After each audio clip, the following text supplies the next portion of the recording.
Are we live? Are we live? And we are live. Hello, everyone. This is your host, Ibrahim Susiwala, and you are listening to the podcast Chronic Convo. I hope all of you are doing well. And it's been a while since I put my last podcast on. Uh, I finished my quarantine, self quarantine, after traveling to UAE and coming back to India very successfully. And that's one monkey off my back with this corona thing going on all around the world. Uh, I hope all the listeners are actually doing well. I hope that you are in good health. I hope that the people in your city, your town are actually doing well. I really, really hope that we will get through this uh, safely, everyone. And for all the people who might have some or the other problem, uh, I think we should discuss those things as well. And I want to organize a proper program for that.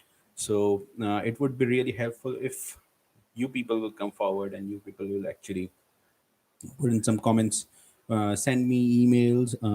That would be great. Thanks for all the support that you have all shown till now, and I hope that we'll continue with the support. You will continue with the support, and we will continue to have these kind of shows on. So today's shows first and foremost, the most important agenda is the UFC 249 that was cancelled last night. Uh, it was taken off by Dana White last night, and it was incredible. I mean, the things that are turning out in the MMA world are incredible right now. First and foremost, Khabib Nurmagomedov actually takes off to Russia, and he says that he's not going to be there for UFC 249 with no location in place, which is understandable, which is completely understandable. But what was not understandable was how did UFC mess this up? Because as far as we have seen, Dana White is very adamant as about how he is going to turn things in, how he is going to keep everything set it up, uh, at what time things are going to happen, and the interview first and foremost by Khabib Nurmagomedov from Russia with Brad Okamoto. That was surprising first and foremost to see that Dana White kept Khabib in bad light. Dana White kept Khabib in the shadows about the location where the fight is going to happen. And it was really, really ambiguous from the onset itself that this event was actually going to happen. And then, of course, the fight between Khabib Nurmagomedov and Tony Ferguson was cancelled, and uh, in came Justin Gaethje, which was an incredible fight to have in between Justin Gaethje, and I was really, really looking forward to that fight. With everything going on right now, I was hoping that UFC 249 would happen. I was really hoping that Dana White will be able to pull this off, and we will be able to get to see this fight in between Khabib and Ferguson, and if not that, then between Tony Ferguson and Justin Gaethje for the interim belt. But it is not going to happen.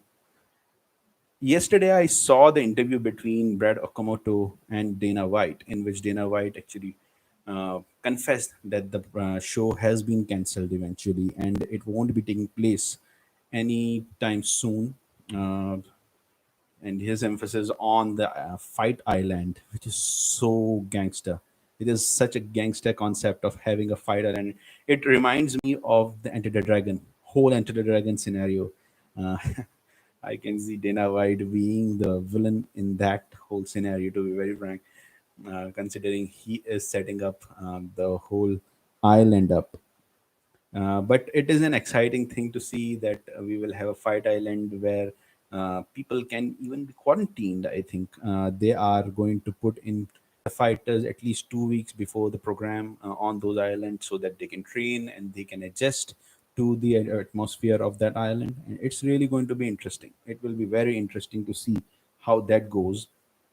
But considering everything that is happening in the world, I don't think Dana White should have actually gone for 249, even though I would have liked to see that program happen. I really would have liked to see that event take place. I would have really liked to see the fights that were going to be put on. But what can you do? In these extraordinary times, if it is going to be cancelled, it is going to be cancelled. The one thing that I saw in the last interview, in the last night interview with Brad Okamoto and Dana White, was how exhausted Dana White was. Dana White is a very smart businessman, no doubts about that. And he, behind the face that he was putting on in front of the camera, you can actually see the frustration on his face. There were certain telling signs on the face of Dana White. He is a very shrewd businessman, and he does not want to get his relationships tangled up with, of course, with ESPN and with Disney. And he has been outranked. That's what has happened. He has literally been outranked in this situation where Disney, and he told the highest authority at Disney and ESPN actually had to contact him. And what comes to my mind was that ESPN and Disney were actually not uh, supportive enough. Anyways, I think this communication must have been going on for some while, for some time now. That they don't want to go into this kind of a program at this point of time. But I think Dana White thought that he can push it through, and he can really make it happen, and then laugh in everyone's face. That's what he was looking for. He has always been, over the time, he has always been the person who does not care about the problems that he might face. He is someone who would actually like to get in people's face and make them believe that they were wrong. So that was the whole idea of Dana White. That's why I think. But I can see the frustration right behind the face he was putting in front of the camera, and it was incredible because it is something that will be considered a loss in his mind, that he was not able to organize the UFC 249 event. Uh, that's the first thing. He wanted to make a point, and he is not able to do that anymore. That will be something that will hurt him. The second thing is he has a target in mind when it comes to earning revenue. And as far as I know, there is a 700 million plus amount that is supposed to be paid by ESPN to UFC, only and only if they have 42 events per year. So that's the second thing that he was actually into. Uh, I have not seen the contract, but this is what has been speculated, and this is what has been actually told around the globe by the media and by the people and by the sources within UFC, that they are actually, they have to put on at least 42 events in 1 year, 1 calendar year, so that they can actually get the 700 million worth of money, from $700 million worth of money from ESPN. And it makes sense that Dana White wanted to do that. And there might be some politics going on as well, high level politics, because ESPN has also lost a lot of revenue, considering they don't have the events in place which will bring in the people, which will bring in the advertisement. So there is a lot of broadcasting problem for ESPN themselves, and they might actually be chickening out here uh, with UFC, because when the time comes and they have to pay, they might not be in a position to pay to UFC. And so I can see how it is going. It is a tug of war kind of a thing going on, but Dana White, in that sense, has put ESPN on the spot. That he has come out with a brave face, and he has told that this is what my partners wanted to do. Uh, when he say partners, it means ESPN. When he says partners, it is Disney. And WME, of course, is there. So he has come out and he has put the brave face in front of the camera, and he has actually told, he has explained that he has cancelled the event, not because he does not want to do it, but because he respects his partner. So he has put ESPN, and Disney on the spot now. He has actually very smartly shown his tactics, uh, and he has said that it was not him, but it was the ESPN that has actually cancelled the event. And he will ask for favors from ESPN down the line. I'm pretty sure about that, that he is going to ask ESPN to do their bit now, considering he has helped them out. Uh, and yeah, I mean, it makes sense from a business point of view. But at the same time, he has the fight island in his mind, and it's such an exciting concept when you think it is something that has never been done. And he can even he might even start boxing over there. Zuffa boxing has been in talks for a while now. A few years have gone by since we have heard the term Zuffa boxing, especially since the time Conor McGregor fought Floyd Mayweather in boxing. And yeah, it makes sense to have a fight island in place, but I don't know, the infrastructure in that fight island is going to be very interesting. First and foremost, because uh, if you are just setting up a small spaced arena where there won't be any fans, then you cannot use it all the time. You will only use it while you are facing coronavirus or such pandemic, because in this time you don't need the audience in place, you just need it to go live on ESPN. He was also talking about going live without ESPN on Fight Pass, UFC Fight Pass, which was interesting as well, from Dana White, but he kept it very low key in that sense. A lot of people did not notice that comment from his side, and it's commendable on his business part. But this Fight Island thing really excites me. It's really excites me. He can smoke all the sporting events all year long if he can have that Fight Island in place. And we are looking at least 6 to 8 months worth of time in which we won't be having any kind of normality from this coronavirus thing. And if he gets this Fight Island in place, if he can get the fighters over there in a healthy shape, he can get the safety right, medical safety right. I think this is the masterstroke. This is going to be such an incredible masterstroke. Uh, yeah, the Fire Island going to be a very big masterstroke. Coming to another video that he has posted on Instagram. So if you go to Dana White's Instagram page, you will actually find this video in which Dana White is talking about uh, the people who have put in the hard work, and he is talking about the he is going to sleep for 3 days. And just when he actually mentions this, that I'm going to go home and I'm going to sleep for 3 days, you can actually look at his face. It's almost like he's going to cry. I don't know why, but I really think that he was going to cry. He is really, really uh, desperate. First and foremost, he was really, really desperate to put on UFC 249, and he has been outranked by Disney and by ESPN, which has really pissed him off. I'm pretty sure, I'm 110% sure that it has pissed him off, and he does not like what he saw from his partners. All considered, he kept a straight face. All considered, he was seriously disappointed. But I think in the long run, it is going to be a very smart thing that he has done, because that's just one event. That's just one event that he was going to do in California, in the tribal area of California, in a tribal area arena. And it was something that was, anyways, going to escalate.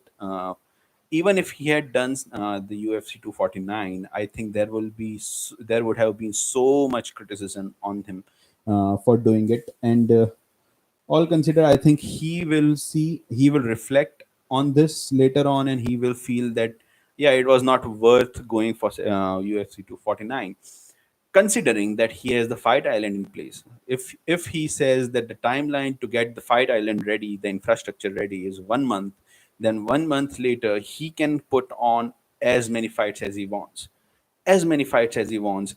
If he is going to do 42 events in a year, and I think they have just done 3 or 4 events in this calendar year till now, They're really behind schedule. UFC. Uh, they are going to do multiple events every week over there in on the Fight Island, and it's so cool to call it Fight Island. He has not even given that name, but it is such an unofficial name that has really stuck. Fight Island. And I really hope that it works out for him, and I really hope that uh, sports of MMA starts to roll in with the events, and this might actually give Bellator, this might give other organizations and other investors as well an opportunity that they might even actually buy an island and start promoting fights over there, because there is no shortage of promoters. Yeah, there are very few successful promoters, but for example, Oscar De La Hoya, he has looked into MMA and he might find an investor who might want to go into this, because when you make it, listen, when you have to pull in the people for the gates, uh, it's a completely different ball game. If you are going to do an event in say MGM Grand, if you are going to do an event at T-Mobile Arena or in Abu Dhabi or somewhere or the other, you really need to be a good promoter to get the people in, to get the right gate, to not have empty seats in the arena while the event is going on, while the fight is going on. But now consider that everything is going to be based on pay-per-view. That actually takes out a lot of cost budget that these events are actually uh, making it expensive. These events are becoming expensive because of these cost budgets. And if you take out such a huge chunk of cost of making fights in large arenas with all the people around, and that option is gone out of the window for now. um, there might be other competitors, there might be other organizations that might come up, and they might think that yeah, we can actually go into live streaming of these events and we can actually earn pay-per-view. Looking on the other side, what I found was that this might actually make uh, these events expensive. For example, we sitting in India, we don't have to pay anything extra for pay per view. In UK, in most of the countries in Europe, you don't have to pay anything extra for these pay per view events. We are getting our live stream on 10 Sports and Sony 6. In India, which is free of cost. We are not paying anything extra. We are just paying the cable operator whatever the fee we have to pay for that, and that's all. I mean, we are purchasing the channel packs, and that's all. But considering that this might be future for MMA, in which there might not be, at least in the near future, there might not be any kind of public in the arena, and everything is going to be earned online by live streaming this fight, it can make things much more complicated for the viewership. It can make it much more expensive for the viewership. And if Dana White is right in saying that he will be the first one to put up a sporting event in the world, then I think yeah, he might be he might be right. I mean, he might have the USP and the unique point of the business, in which he will be the only sporting event, and people will be so desperate to find and see and enjoy something or the other another in this trying time. So yeah, people will purchase it. In the long term, I don't see this to be a viable thing, because the pay-per-view cost will go up, and the people may or may not watch this event. So I really hope that there will be some competition coming into UFC. I really hope that Bellator tries to start with this live streaming of its fights and its events. Those are really important. If you cannot do that, then UFC is going to run away, and UFC is going to dictate the pay-per-view price. Pay-per-view price is going to go high, and the people will have to pay for that. So I really hope that this thing comes up. Furthermore, I really hope that boxing takes a page out of this and they also start doing such events, because as far as the commercial sector is going right now around the world, even I am actually using a lot of Zoom calls these days to start working from home. We might not be able to go to office, but we are anyways working from home. The culture is shifting. The culture is shifting leaps and bounds, in which we are saying that people are now ready to work from home, work remotely, work online. Uh, we are seeing that a lot of students don't need to go to school anymore, because there are a lot of schools, a lot of universities who are giving lectures online these days, so that there is no hindrance in the studies and in the culture of these universities and these education institutes. So we are seeing a long term shift in the culture, where people might not be able to go to theaters now, with this coronavirus, which they say is going to stay, going is here to stay, and it is mutating. Uh, so one thing that what scientists have been telling is that coronavirus does not have just one single strain. Coronavirus has three strains, and they have marked it as strain A, strain B, and strain C. And in US, there is a strain A that has been traveling. In Europe, there is a strain B, and then there is a strain C that has come out of Singapore, and it has entered US. So different immunity systems are reacting differently because there is a mutation within the coronavirus itself. Uh, so all considered, coming back to the topic of MMA, this coronavirus situation might change the landscape completely, might change the landscape of viewership of entertainment industry completely. Netflix will become the main thing now. Netflix, Amazon Prime, and other streaming apps, other streaming companies, live streaming companies as well, they are going to have a boom. At the same time, these theaters and these large arenas might go out of business soon. They absolutely might. We have already seen a few examples in our town, in our country, where theaters are not able to pay their rents, and because they are not able to pay their rents, the landlord is now going to the bank and they are telling that there won't be any mortgage paid. And sooner or later, there will be foreclosures. These foreclosures will lead to banks taking over the property, taking over the theater property from the landlord, and which can also lead to the theaters closing down. You never know what's going to happen. You never know. We are just speculating at this point of time, but the economy works like that. And as you know, being an expert in business consulting, I can actually assume, I can actually project how these things are going to pan out in long term. So coming back to UFC's point, I hope that boxing, I hope that Bellator, UFC, all these organizations start streaming their fights, getting back to normality, because that will at least give a sector, one industry, a boost economically. There are so many people working. There are incredible amount of people working in these industries when it comes to live streaming, when it comes to fighting, when it comes to event planning, management, and execution. It really takes a lot of manpower, and these people can feel safe about their economic conditions first and foremost.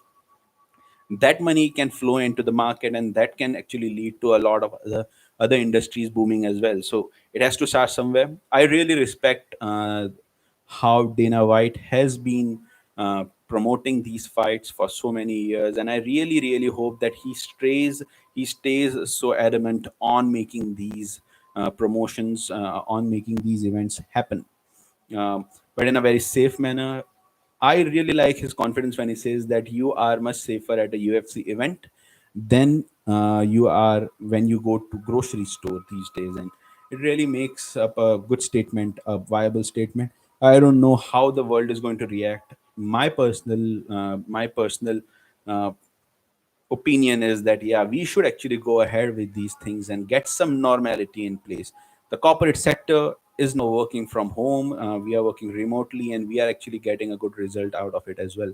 I really hope that the government departments around the globe, in all the countries, in Europe, in Asia, in North America, everywhere, I really hope that they can actually now start working remotely as well, so that we can actually bring some normality to this whole shenanigans of coronavirus. One thing that you have to consider now is How are the fighters going to react to this? Because we have already heard that Khabib has gone back to Russia, and there are so many gyms, fighting gyms that have been closed down, and it is a contact sport in which if you bring in to the equation coronavirus, it really makes for a very interesting reading. How do you train? You don't have any sparring partners. You don't have anyone. You don't have anyone to train with. Uh, it blood and sweat is always spilled in gyms and in fights. So how do you actually think that you are going to train, and how is this going to impact the quality of the fights?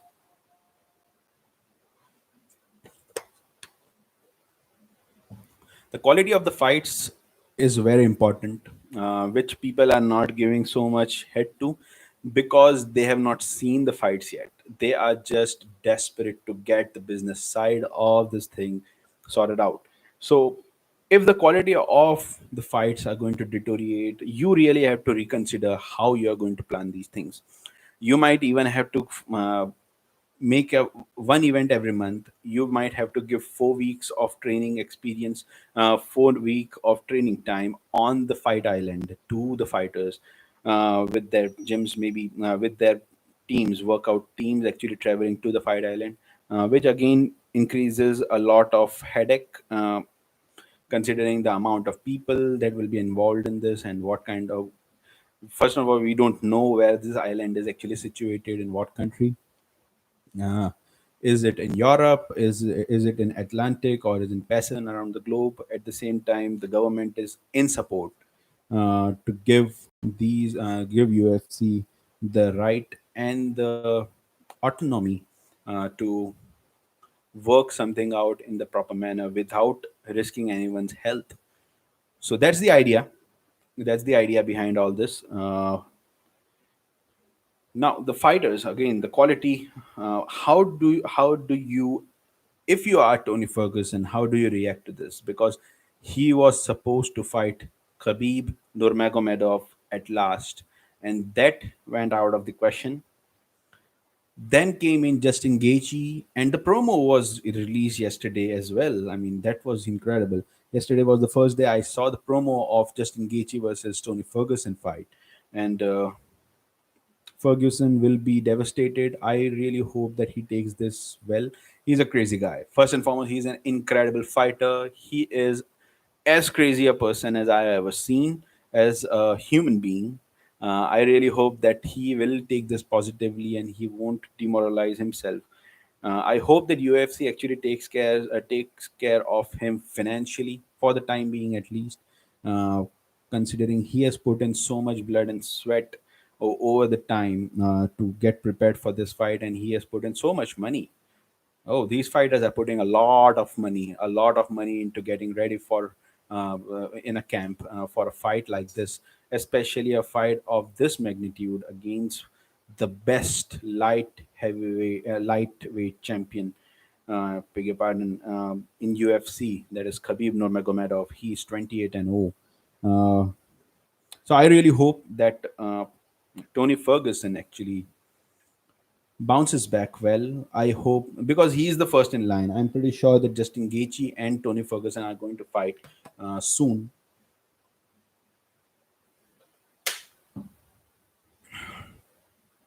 A devastating news came forward yesterday that Rose Namajunas, the former women's UFC champion, she had lost two members of her family to coronavirus related situation. They have died. Two people from her family have actually died because of coronavirus, and that's why she was pulling out from this at the time in place UFC 249. And my mind straight away thought, could this be the reason why Disney and ESPN came in and they tried to cancel out the whole event itself? Because Rose Namajunas is a well-known name in UFC.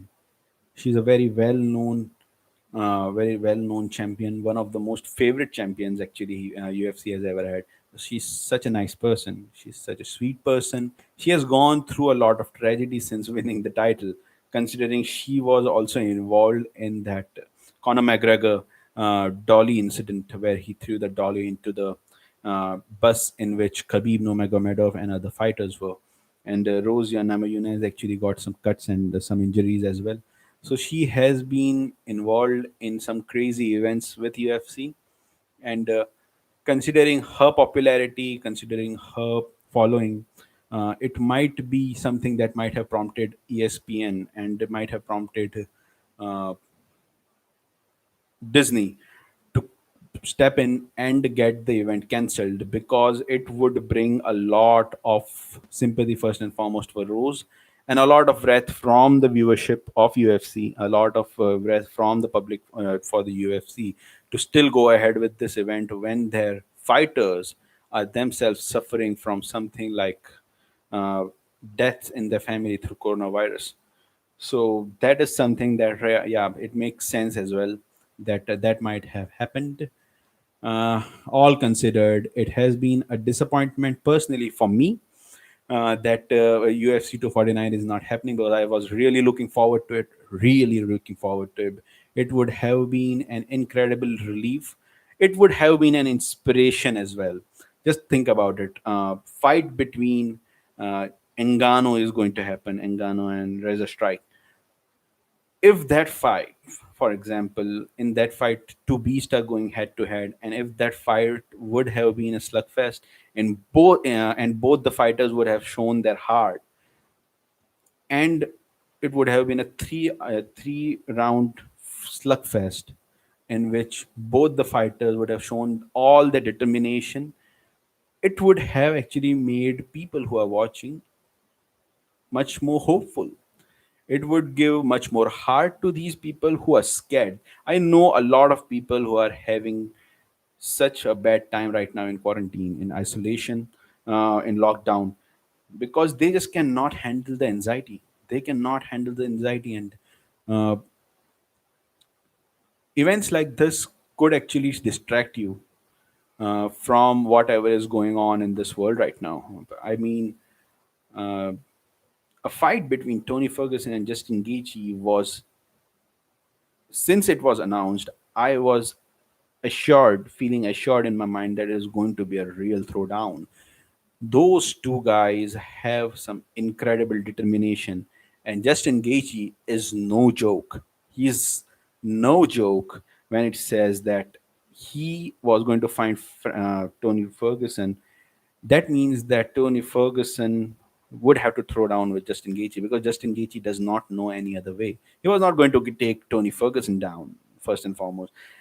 In any scenario, it is very dangerous to take Tony Ferguson down, and I'm pretty sure that Khabib would have done that, uh, and that would have still made the fight very interesting, because Tony Ferguson is really, really good off his back.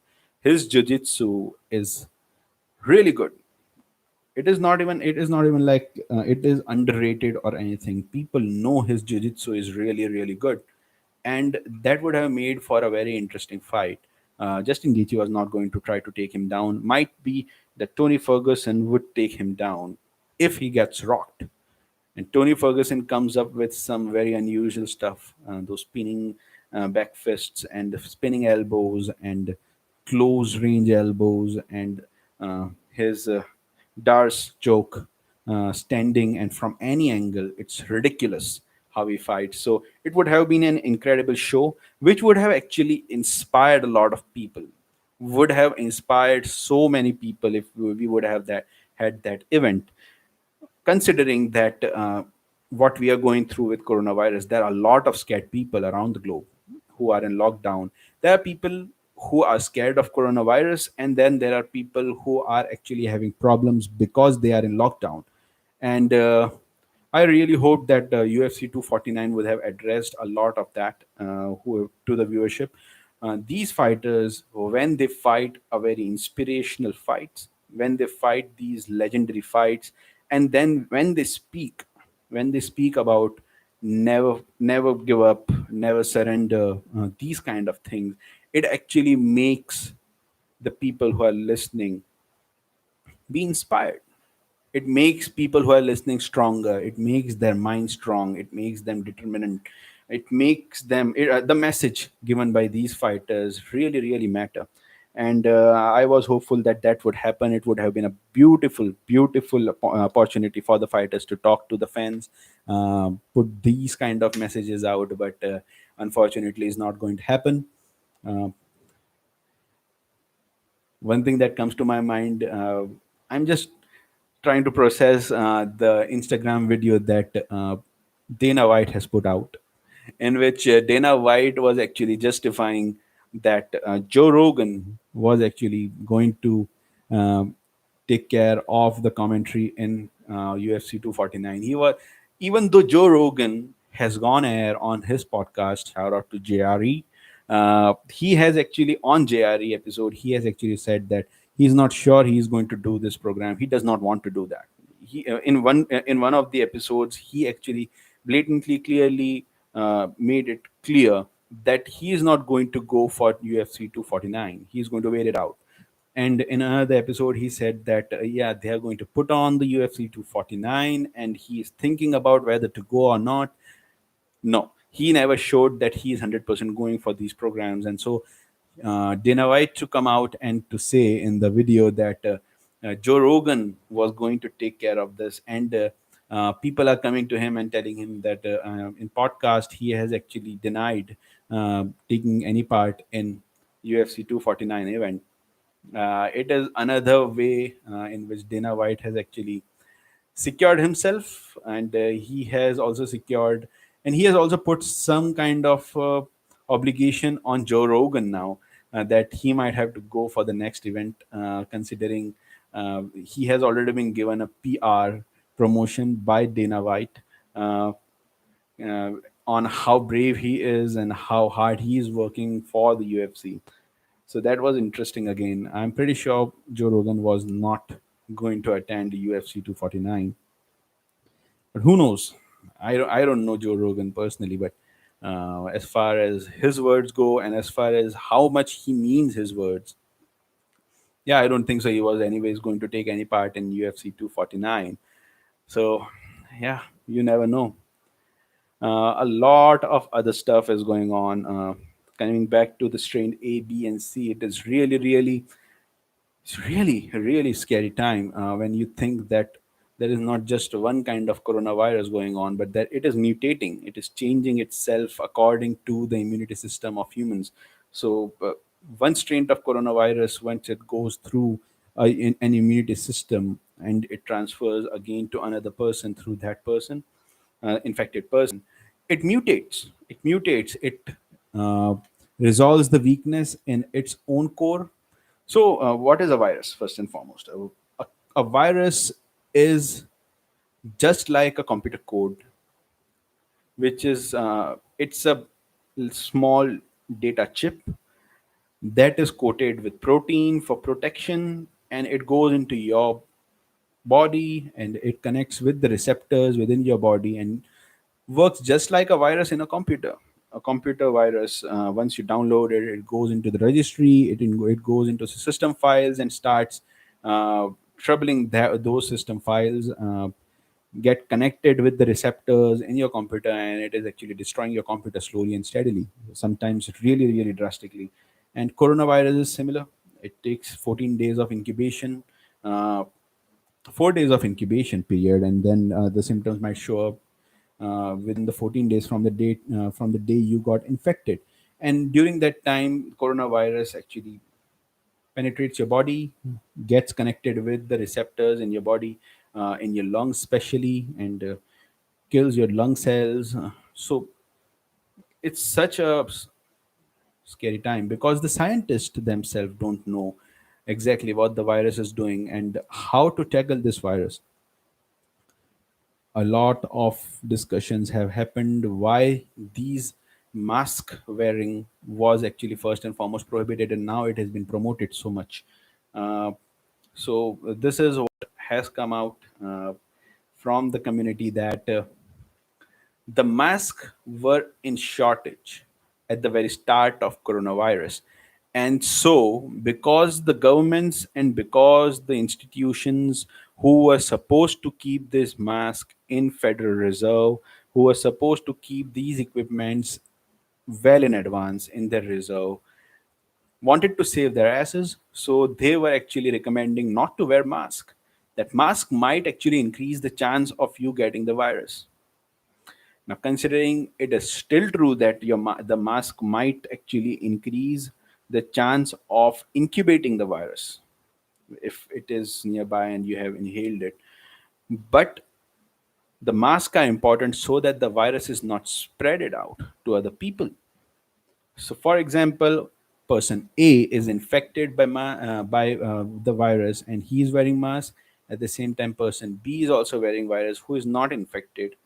It's not that person A's virus is not going to infect person B's body.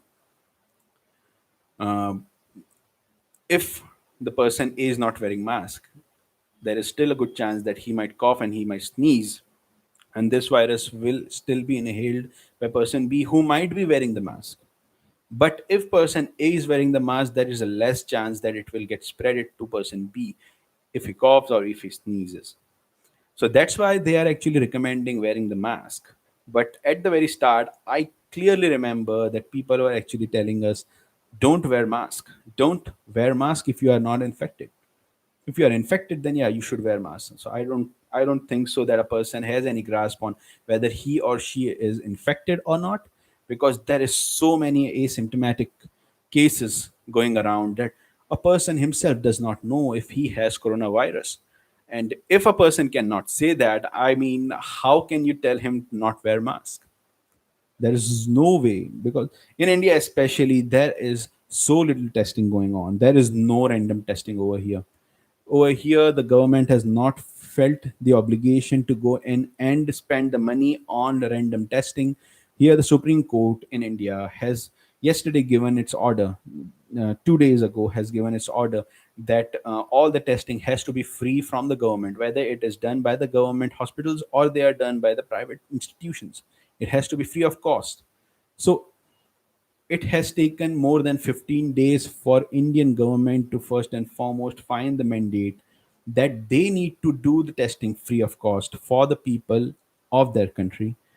uh, I really hope that this does not blow into something, because of the random testing that has not been taking place in India. There is such a big chance that there's such a big chance that we might not know exact extent of spread of this virus in our country. uh, and we are still lingering around 5,500 cases all over India, which is crazy. To be very frank, it is really crazy, and I really hope that people get their shit right. They get their mind straight, and they start doing the random testing in India, because India is so densely populated, such a densely populated country that, I mean, how do you contain this thing in India? I really don't know how do you contain. If a person over here in India is infected, and I'm pretty sure they will roam around, they will not keep themselves locked at home. Because of the density of population, what we have seen in India is that a lot of people, uh, big families are living within small confined space. And when you are living in small confined space, there is a lot of things that will go wrong for you. First and foremost, in normal terms, the man of the house and the people who are working in the house, the man or the woman who are working in the family, they actually get out in the morning, and they are not there at home till the evening time. They are, excuse me, they are actually having their jobs, so they are actually moving out of the home, and because of that, the remaining family members are able to stay in this confined place. But what has happened because of the lockdown is that everyone is locked down. So, um, say for example, in a one bedroom flat, there are seven people living, and no one is going out of the house. It will increase a lot of psychological problems now. It will lead to domestic violences, it will lead to frustration, it will lead to anxiety. It can lead to a lot of other things as well. So what is happening and what we have seen is that during this 21-day lockdown in India, the mandatory lockdown, a lot of people have still gotten out of their home, maybe not roaming around in on the road, but they are still sitting outside their buildings, and they are still sitting up somewhere or the other. And if you look at it in that sense, uh, any asymptomatic person will not only confine himself in the house, he will actually get outside and he will meet other people in the locality, and he's going to spread because he himself does not have any symptoms. He does not know that he has coronavirus. So I really hope that it is contained in India. And uh, uh, while I was in my quarantine, I was actually being called by the Chief Minister's office, Mr. Vijay Rupani, who is the Chief Minister of Gujarat, and I got a call from his office just asking how am I, just trying to know if there are any symptoms or anything that I have observed in myself. And thanks to God, I did not have anything. And I don't have it right now as well. But they actually ask for a feedback of what the government is doing. Are you satisfied with that? And whoever is listening, if someone is listening from the government side, I still recommend the same thing. I'm not satisfied with how the governments in India have actually taken this up. All the governments, all the state governments and the central government in India need to start random testing. It might cost the government a little bit, but it will decrease the chances of coronavirus spreading. It will absolutely decrease it. So I really hope that they take this on. This is the same feedback that I actually gave to the Vijay Rupani office, that you need to start doing random testing, especially in the hotspots, especially in the places where you have right now found any of the cases. Even a single case, if there is being found in any city in one locality, you need to at least do random testing in that locality, because you will absolutely find at least one or two cases whom you can contain, and that will reduce the spread of this virus. I don't know how much will go out, how much of this will actually affect, but Indians are the normal Indians who are not educated enough on the concept are in the shadows. They don't feel a symptom in like 1 or 2 days after their exposure to someone, and they feel that they don't have the coronavirus. Now, if you have coronavirus, it's going to take up to 14 days. So even if you find just one case in one locality of one city, the next 14 days are critical. You have to take care of the locality for the next 14 days. You have to lock them down. That's the only way you are going to find it. Or you have to start testing each and every person in that locality. What we have seen is that if there are positive cases of coronavirus in India, in most of the cities, they are actually testing the family members, and they are not testing the other people who are living in the same building. And I think that is wrong as well. Quarantine might be a good way of holding this down, but if you are going to quarantine each and every person, there is going to be economical and social factors that will come in. There will be some strain on the relationships of these people as well. And so the government really, really need to start doing this random testing. All in all, I really hope that coronavirus is taken care of. Not not anymore. I don't think so. There should be this is I think this is a mutual feeling within everyone that we don't want to see any more casualties from this virus around the globe. If I pray for humanity. I won't pray for just a particular person or a particular sector of people or any religion or anything. This is a fight for each and every human on this planet, regardless of our caste, our creed, our color, regardless of our geographical location. Everyone has to fight this, and everyone has to be united. Everyone needs to be educated first and foremost. In India, a lot of people are thinking that the lockdown will actually eradicate coronavirus. Oh no, sir. It's not going to eradicate the coronavirus. It is just going to Flatten the curve enough so that the healthcare services of any country will not be overwhelmed, and they will be able to attend each and every patient. That's why they are actually going down for lockdown. Furthermore, you need a vaccine, and I think after listening to the lectures of certain scientists, and after reading certain articles from the scientists that this virus is mutating, even the vaccines will have to be updated every now and then. So you might be looking at each and every person getting 3 or 4 vaccines for this coronavirus, because there will be 3 or 4 strains roaming around in this world. And so, yeah, I mean, it is really really important that we prepare those vaccines as soon as possible. At the same time, find molecular medical uh, remedies to this thing so that we can actually go back to our normal life. I was watching Interstellar movie a couple of days ago. Interstellar. It's a Christopher Nolan movie. If someone has not watched it, I really recommend you that you do watch it at this time.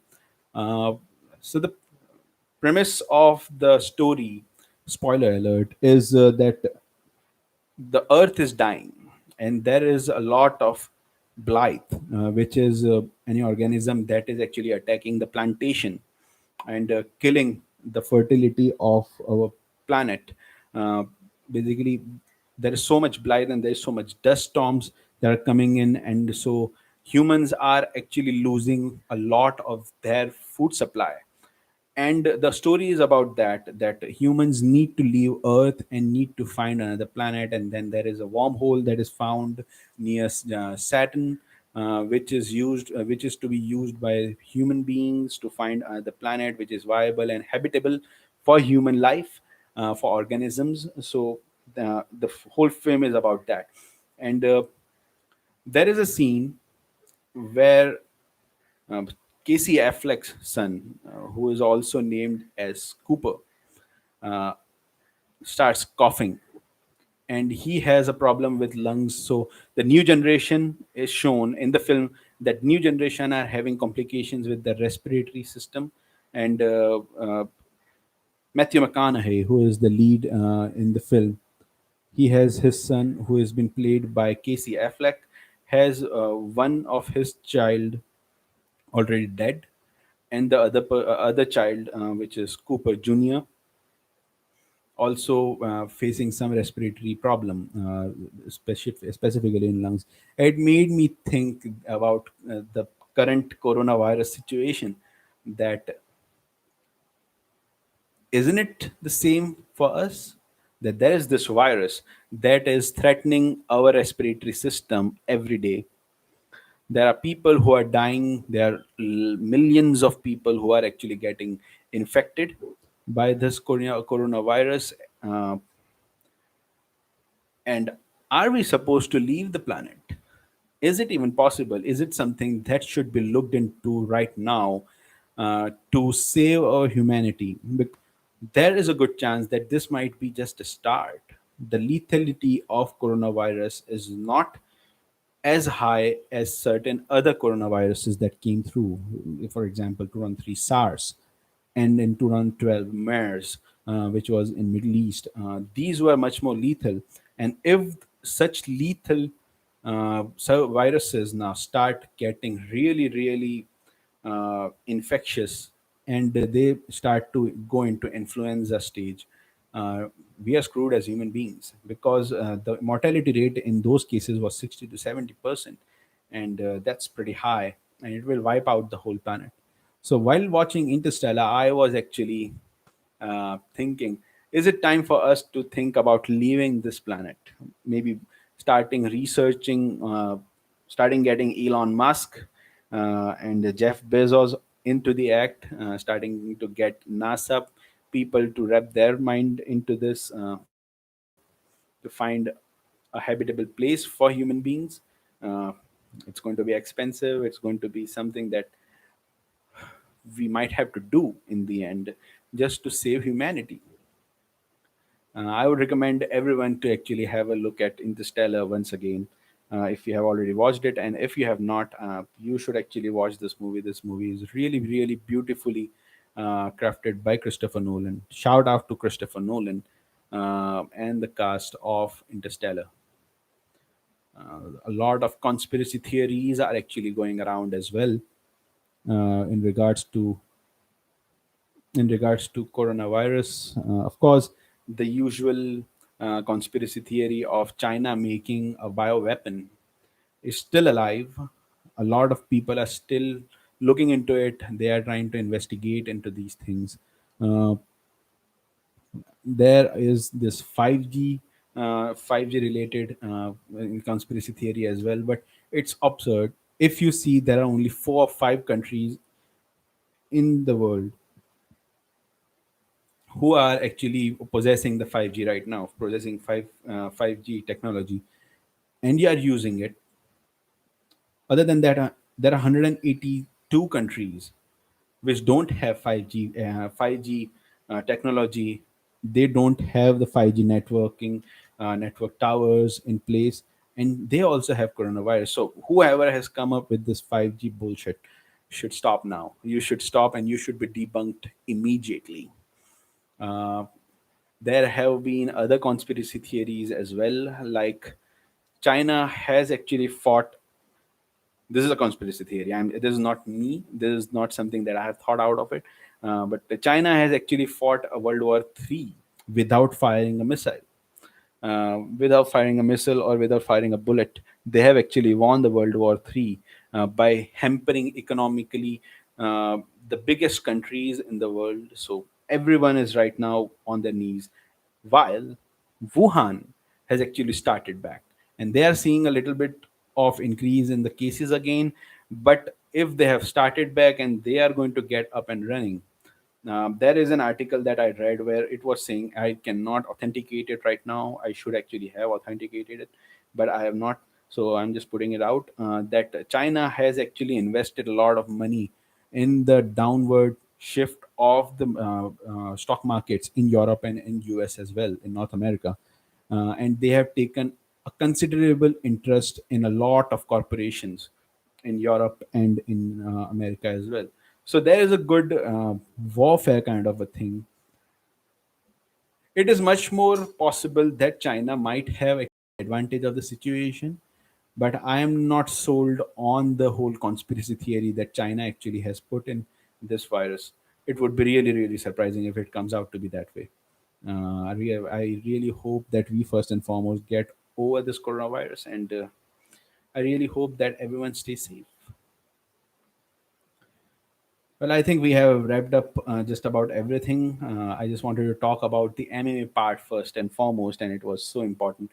Uh, I'm going to live stream another episode soon, and this episode will be dedicated to the people who are finding unemployment, who are finding their businesses going down, and who are finding it very hard to survive, to see how they are going to survive in the future coming days. So I really want you to put the word out. I want everyone who is going through this kind of problem, who is feeling the anxiety, who is feeling the tension of going out of business, who are feeling the tension of getting unemployed, who are already unemployed, who might already be unemployed, what you can do and what you cannot do. I want to discuss that. As usual, I would really, really hope to find and get some more Q&As from your side. I have answered like 5 or 6 Q&As in last 1 week, which is really, really less. I really hope that we'll have more questions coming in from people in the business community who are having some trouble. I can really help you out. I'm pretty sure that's my core area. That's where I actually shine. So I would really like to help people, do my part for the society by helping you figure out how you are going to survive in future if you have run out of ideas. So uh, I hope that I will be recording the next episode tomorrow itself, so stay tuned. Put the word out. Furthermore, please subscribe to this channel, Chronic Convo. Please subscribe to our Facebook page, Official Chronic Convo. Subscribe to the Instagram page, Official Chronic Convo, and subscribe to the Twitter page as well. Uh, I am putting out so much content every now and then. It is a good way of distracting yourself from all the anxiety, all the tensions of this world that are going on right now. Uh, it is very important that we first and foremost stabilize our mind in this hard time, because if we are scared, we are not going to be able to think. And it is about time that we have seen just about everything in last 3 months in this world, where a virus has stopped everything. A virus has endangered the human species. And in India, we are also seeing people dying through starvation rather than the virus. So it's a corona virus related death for me. That is starvation. Because of the lockdown, a lot of poor have gone out of business. And I hope that I can help you out. We need to keep our shit together. We need to keep ourselves calm. We need to keep ourselves distracted as much as possible and be serious at the same time about the near future, because it's going to be a hard time for us. And I hope that we all make it through this. And the only way we are going to make through this is by uniting ourselves. There is so much bullshit being put out by the media, the world media, especially right now. They are still worried about the political parts of the governance, while they should be worried about coronavirus, treating coronavirus, helping people who are going through the bad time. They are still so much involved in getting the viewership by putting out some ridiculous reports about different religions, about different castes, different localities. Uh, they are increasing the hate crimes as well. So it is time that everyone should boycott the media first and foremost. Everyone should distract themselves with some other kind of entertainment and think less about coronavirus. Get yourself stabilized. Get yourself organized in this time. Make yourself accessible and reasonable about what's going down. The shit is already going down. We only need to figure out how we are going to live this world furthermore. So if we are going to do that, we need to think ahead. We need to think with a clear mind, and we need to be brave enough. So, with that thought, I sign off today, and I hope that I will see you tomorrow for the live stream. And I hope that I will see more comments as well. There is no comments right now. So, yeah, please subscribe, follow, and like this video on YouTube, on Facebook, on Instagram, and on Twitter. And stay safe, stay home, and take care of yourself. Thank you. Bye bye.